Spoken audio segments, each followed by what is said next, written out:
Are you tired of all the voices who say, focus on the bottom line numbers? Say whatever you have to, just close the sale. Just get the credit card. It doesn't matter what you deliver. You will never build a successful business until you grow a pair and stop caring so much. Here, we respectfully disagree.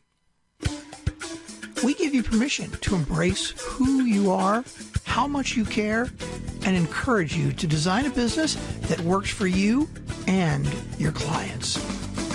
Welcome to The Art of Giving a Damn, the podcast that proves with every single episode that you can create a profitable business doing what you're passionate about and making a positive difference in the world. Now here's your host, Michelle Schaefer. Hey, welcome back to another episode of The Art of Giving a Damn. Today, my guest is Jesse Walker. Jesse, welcome to the show. Hey, thanks, Michelle. Excited to be here. I am excited to have this conversation. I think health, fitness, all of that is something that, just sometimes a small percentage of us, or maybe most of us, tend to neglect, especially as we get older or we get involved in our own business. For entrepreneurs, it can be hard to juggle. So I think this is a really important conversation to have. Awesome. Yeah, you're absolutely right. For me, I'm sure for a lot of people, we just get super busy in our lives and health is no longer a priority, if it ever was. And, and everything else just sort of gets pushed to the front and we just never get ourselves healthy. And so I'm pretty passionate about sharing with people how you can still have it all. You can still get your work done. You can still have your family life done. And you can still stay healthy with just really simple habits and just making it happen. I love that. So for those who have not run across you yet, you are a #1 best-selling author, speaker, fitness evangelist, and coach. Your passion for sharing fitness and anti-aging strategies is in a straightforward, no-nonsense way, which I love. People will see that when they go to your site. It's a very straightforward approach. It's not complicated like the things some of us have tried from time to time, helping people to really figure out what their goals are and achieve lifelong vitality, even if they've got intense work schedules or are overwhelmed with family responsibilities, which, like you said, I think that's where a lot of people end up. So you are really about cutting through that BS and confusing information surrounding health and fitness and providing easy, simple to follow solutions that aren't geared so much towards short-term or quick weight loss, but really something we can follow for long-term results. And I think anybody listening to this has seen and knows and probably tried some of the, hey, try this diet for 10 days and you'll lose 10 pounds kind of thing, or some of the crazy stuff out there. I know you look up just about anything about health and fitness and you will find so many different opinions that for those of us who aren't professionals, it's really confusing. So I appreciate the idea of something more simple and straightforward because it is a confusing world out there in health and fitness. So let's just start with what got you into what you do today. What inspired you to start a business around this? Yeah, absolutely. So we're going to go way back. Okay. We're going to go way back. So I'm 49 as of just a couple of days ago. Oh, happy birthday. Well, thank you. So, I grew up in the 70s. In the 70s, I was a pretty chubby kid. And back in the 70s, childhood obesity isn't anywhere near where it is now. Right. Back then, I was one of the few fat kids, right? But, nowadays, it's a little bit different. So being made fun of is what really started to push me right in the beginning. So I'm not one of those fitness gurus that I started off ripped and I've been ripped my whole life and I never had a real job. And I'm just telling you people that have a real job and have a family how to do it, because that's not really the same. All right. So it's not the same. It's not. So through my teens and 20s, I did a good job of trying to keep my weight under control. But by the time I got into my 30s and then really work and all that stuff, it just took me over. And so I gained a lot of weight. I became obese, had high blood pressure, low testosterone, pre-diabetic, just on and on, chronic inflammation. Yeah. And I really didn't know what to do. But I tried. As you said, I've tried so many diets. I did HCG diet. I did P90X. I did all this stuff. And I would go up and I would go down. I'd go up and I'd go down. And it was just miserable. Yeah. And so finally my daughter was born. I'm an older father. My daughter was born when I was 43. And So when she was born, I'm looking at her thinking, okay, I'm already sick, and I'm already having all these issues. I'm already taking, well, the doctor's trying to give me medication, already gave me surgery. And I'm thinking, I probably better figure this out, because when I'm 63, she's only going to be 20, so where am I going to be? And then I'm 73, 30. So I need to make sure I'm around for the best way possible. And I would love to tell you that the second I had that epiphany, I was able to fix it like right then, but that's not the case, because I still didn't know what to do. So it took me a couple of years of really just trial and error, getting the right coaches, trying the different foods to really figure out what I needed to do to not only become healthy, but maintain it for life. And that's what I did. And so then I just became passionate about sharing that, because, you've been through situations where there's a change, because I know you spend a lot of time in the gym yourself. And so people will say, well, what are you doing? What are you doing? And so you tell them. What happens when you tell them? Nothing. They look at you, that's awesome. I want to do it, but they don't do anything. So I figured out a way to actually support people after I tell them, to help them actually achieve a result. I love that. And I think you are not alone in both that journey and the pieces of it. I mean, I know for me, because I've struggled with my weight my entire life, and I have tried a lot of different things. And a lot of them were programs that I could not identify with, because the person teaching them had never actually been through that struggle. You see their pictures, and it's like, you have always been thin and in shape your entire life, or you've always been that muscular body type. And I think it's different when, you don't have those particular genetics. But what did it for me was I was about 27, 28, and I landed myself in the ER. I thought I was having a heart attack. Turns out I had blood pressure issues, cholesterol issues, all sorts of female hormone issues. I mean, it was just, the doctors gave me this, because they ran every test into the sun like they do at the ER, and gave me this laundry list of things. And basically the ER doc had that come to Jesus talk with me and said, if you don't change something, you're not going to see your kids turn 18. And that was shocking, because they wanted to put me on insulin because my blood sugar was so off the charts. And I had watched my grandfather pass away from diabetic issues. And so that was one of those moments where I was like, okay, I don't care what it takes. I got to figure this out. And it was really hard. I remember I spent hours on the internet Googling and trying to figure out, and I tried so many different diets and systems. And it's not an easy thing to do on your own, to figure out, what do you eat? How do you work out? How do you lose the weight? And then keeping it off is a whole nother topic. So for people who are at that point where they're like, I know I need to make health and fitness a priority, where do you advise them to start? What's the first step? Well, what I do with my clients is I always have them figure out what their excuses are. I always want them to figure out what is holding them back, because we all have these excuses that stop us from doing it, and we validate those excuses, right? And so until they can face those excuses, then they really can't move past them. If your excuse is, I don't have time, then we really need to figure out where you are spending your time, because I talk to people all the time that don't have time, but they can tell me what happened in Game of Thrones, right? Yes. All the time, all day long. It's crazy to me. I don't have time to work out, but hey, have you watched Billions? It's that sort of stuff. Then again, I'm not talking down to people that watch TV. Watching TV is fine, but you just can't say that you have 2 hours a night to watch TV but have no time to exercise. So the first thing we do is we start off with breaking through those barriers. And then we figure out what their what is and their why, meaning what is it they really want and why. Because if I didn't have a crystal clear why, I would not be able to stay the course. So the why is what really pushes me through. And I get really clear about it. I visualize the future. And I know some of the people I hear in the audience are caregivers, right? Yeah. And when you're a caregiver, it's a thankless job, right? You love the person you're caring for, and they love you and all that, but it's just painful. And so you're watching this person feel helpless. You're having to take care of them. This person would rather you not have to do it.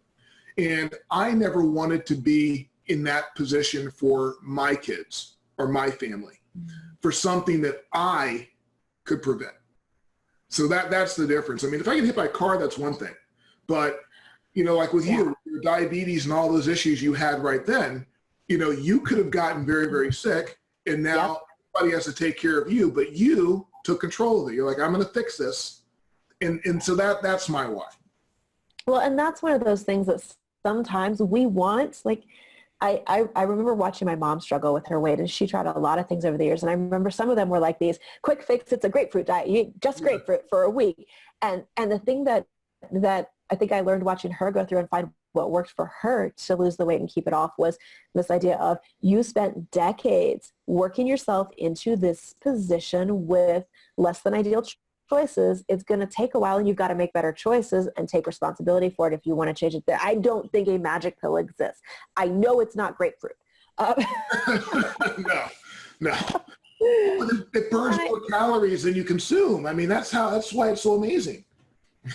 Oh my gosh, I have fallen for things like that before. And I think it's because we want there to be that easy solution. And I think what you said there about knowing what your excuses have been, like what's stopping you, is really important. Because I think the other thing, and one reason that I really love your brand and the idea of Fit Beyond 40 is I think we have this picture in our heads of what life is like at different periods. And we think, there's certain things where, well, I'm 39 this year, so I'm not quite there, but I've had people tell me like, Michelle, 40 doesn't look like that. You gotta change things. And to me, I think it's whatever we choose for it to look like, and it can still be healthy and in shape and out doing crazy things like 5Ks or mud runs if that's your thing, and that's one thing that I know was a limiting belief for me because I was never an athletic kid. Mm-hmm. Like I was never, the only class I did not get an A in school was PE. Oh, wow. My gym teacher would never believe that I actually voluntarily spend time in the gym now. And I had that in my head. That was one of the things that I had to shift because that was my excuse, was why I'm not athletic. I'm not coordinated. I don't have, these genes that I can do this kind of stuff.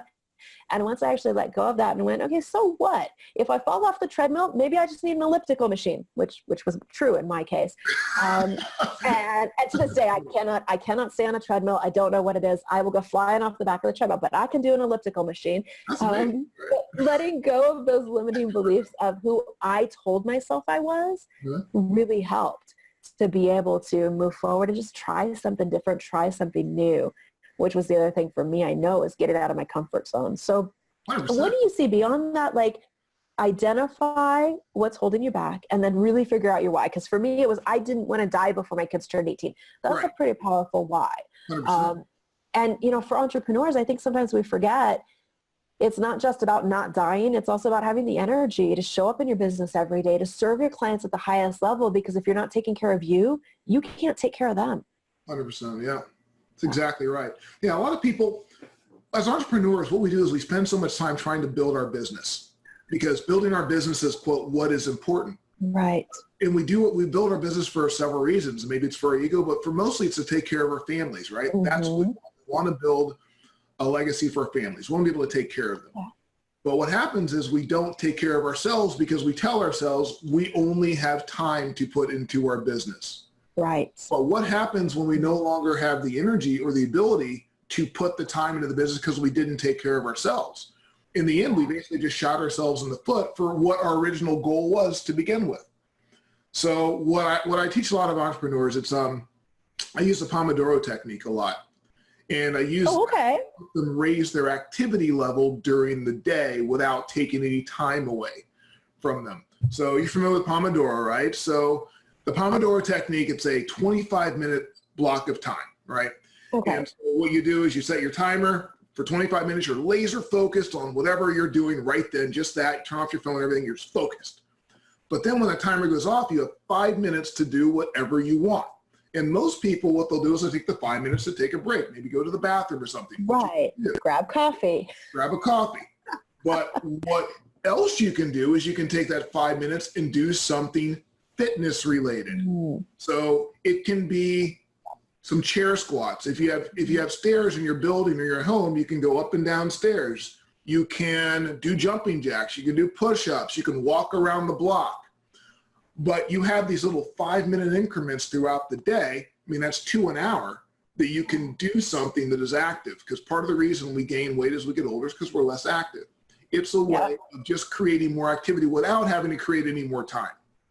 And so I find that nobody really has an excuse not to be able to do that. And it's been proven that if you take those breaks, you're more productive anyway. So saying I don't have time to take a break is wrong. Right. That would kind of been scientifically. Yeah.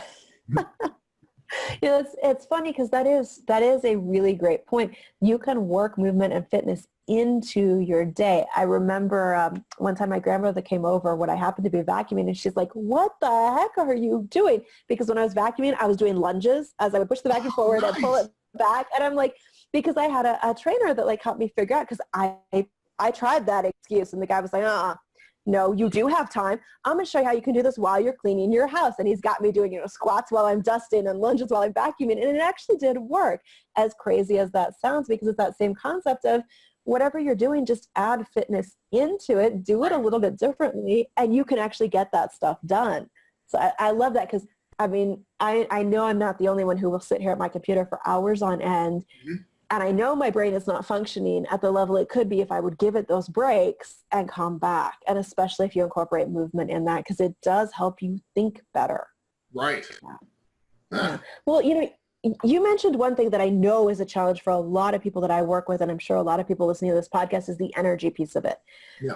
We work ourselves to exhaustion. And it's hard to keep your energy levels up, especially if you have 4, 5, 6, 7, 8 clients in a row, or you have a really big project and deadline. So what do you suggest as far as things people can eat, or movements, or things they can do to keep their energy up? All right, that's an excellent question. So first off, staying hydrated is the number one thing. Most people don't drink enough water. Writing this down. You got. I'm taking notes. Oh, okay. Yeah. Most people do not drink enough water. So as part of my morning ritual, I make sure I always have water right there on my nightstand. And so the first thing you do when you wake up, you're dehydrated. And so the first thing I do is just pound a whole lot of water. And throughout the day, I try to drink 1.5 gallons to 2 gallons. I'm not suggesting that everybody does that amount, but everybody needs to do more than 1 gallon. That needs to be the target. Okay. And I've seen things on the internet where people say, well, drink half of your weight in ounces, but who wants to calculate all that crap out? It's too much math. Yeah, just drink 1 gallon. Just shoot for that, and life is going to be good. So that will really help you with your energy as well. And people understand this, but they just don't pay attention. But the quality of the food you put into your body has a lot to do with how much energy you're going to have. More people are concerned about, well, when am I eating as far as energy goes? That's really not the case. It's more about the kind of crap you put in your body. If you put in your body a lot of fast-burning carbohydrates like breads, that's what everybody eats for breakfast, and they wonder why they run out of energy quickly. It's because your body just goes right through it and then it's hungry right again, and it's distracting you, So you want to eat a lot of healthy proteins, a lot of nice healthy fats really help. And then if you're going to do carbohydrates, make sure you're sticking with like whole food carbohydrates. I'm not one of those people that says eat keto or Atkins. I like carbs way too much. So I'm allowed to eat potatoes? Yes, you're allowed to eat potatoes. I prefer sweet potatoes. I prefer sweet potatoes. My favorite carbs are actually sweet potatoes and sorghum. Those are my favorite. Oh, okay. Write that down and try they're that. Super healthy, and they're supposed to, because there's have you guys heard, there's something called lectins, and lectins are basically proteins that the plants develop to protect themselves from predators, right? And so gluten, for instance, is a really popular lectin. That's a lectin, for instance. But a lot of plants have lectins, especially a lot of grain. So the sorghum doesn't, and so that's one I just prefer using. So that's how I ended up on that. I'm going to have to Google that. I don't actually know what sorghum is. I know that there's sorghum flour in a lot of stuff I buy because I'm gluten-free, because my body decided that it wanted to have celiac and not accept gluten. Makes it easier to eat low carb, I will say. Yeah, it does. Yeah. I will have to Google that. Okay. So staying hydrated, focusing on high quality food. So And you're saying don't worry too much about timing as far as meals, not as much as what you're eating? Yeah, what you're eating is far more important. I mean, as long as you're eating nice, healthy, whole foods and you're staying hydrated, your hunger will be more real. Meaning it's because now your body's really hungry for stuff. But if you're dehydrated, a lot of times you feel hungry. But what happens is you reach for crap as opposed to what your body really wants. But if you stay super hydrated, Right. you go through that. So forget that false alarm. And then if you're eating nice, healthy, whole foods, then that's going to last longer in your system, especially if you have healthy fats with it. You know, when these people go on these crazy diets and they're eating rice cakes and, you know, all this stuff, and there's no fat in their diet at all, and they're starving, and they're like, well, yeah, you know, I mean, what's supposed to be keeping you full? Yeah. Well, you know, I think anybody who grew up kind of 80s kid, like I did, that was all you heard was low fat, low fat, low fat. Yep. And then you try it and you're like, my brain is not functioning on this low fat diet. Exactly. It just doesn't work. Yeah. That's so fascinating to me. Because there are so many different things out there and they all seem so complicated. So it's a relief to hear a professional in the field say it can be simple, that you don't have to do all that crazy math or all the crazy restrictions and timing on diets and things. And I think sometimes that happens because everybody wants to have their unique system and tell you it's more complicated than it is, because if you tell us it's simple, it almost sounds too good to be true. Like, does that really work? It does. And it's more about awareness than anything. You do need to figure out what is right for you. And you need to figure out what is right for you based on what your goals are, because people have different goals. And so once you figure that out, what's right for your body and what your goals are, you know, then you can move forward. And that's what I help my clients do as well, because everybody isn't the same. You know, I mean, all of us bought P90X or T25 or did HCG. We all tried all these things where people tell us this is what we need to do. We've all done that. But unfortunately, unless we figure out what's going to work for us, not just for the meat, just for that period of time, but also for life, you know, then we may just be spinning our wheels. You know, so you really have to have somebody that can show you what strategy is going to work for you or work with you to help you develop that strategy. I mean, absolutely. And I think a lot of people listening, I'm sure will resonate with that place of, I did this and it worked, and then it didn't work. Yeah. So finding that long-term strategy is important. Speaking of which, you've got a book that talks about a lot of this. So let's tell people about Fit Beyond 40 and where they can get a copy of that. Sure. They can visit fitbeyond40book.com and they can get it for free, download it. You know, I had a lot of fun writing it. They'll have a lot of fun reading it. It's a good fun romp. I'll tell you that much. But, I like it. Well, I love the subtitle. It's The Busy Person's Guide. The busy person, we can handle this guide to lose weight, look great, and feel young again. Yep. It's just the straight up truth of how I did it and how other people can do it. It's pretty cool. And then they can also visit me on my website and to learn more about me or find out about my coaching. And that is fitbeyond40.life. Fitbeyond40.life, correct. Awesome. So wherever you are watching or listening to this podcast today, fitbeyond40book.com and fitbeyond40.life links will be right near the video or audio that you can click. Go get that ebook and see if maybe it's the simple approach that you've been wishing you would find for how to really get that energy back, how to create a health and fitness program that will work long-term, not just as a, let me see what I can do this week, but really put you into a better state of health so that you can have more energy, take care of your family instead of them having to take care of you before that has to happen, and really serve your clients at a high level. So Jesse, thank you so much for coming on and sharing some of your expertise and perspectives with us today. Hey, thanks for having me. I had a really good time. Absolutely. All right. Again, guys, check out fitbeyond40.life, fitbeyond40book.com, and thank you for tuning in today. Please like, rate, review, and subscribe wherever you are listening or watching, and tune in again for another episode soon.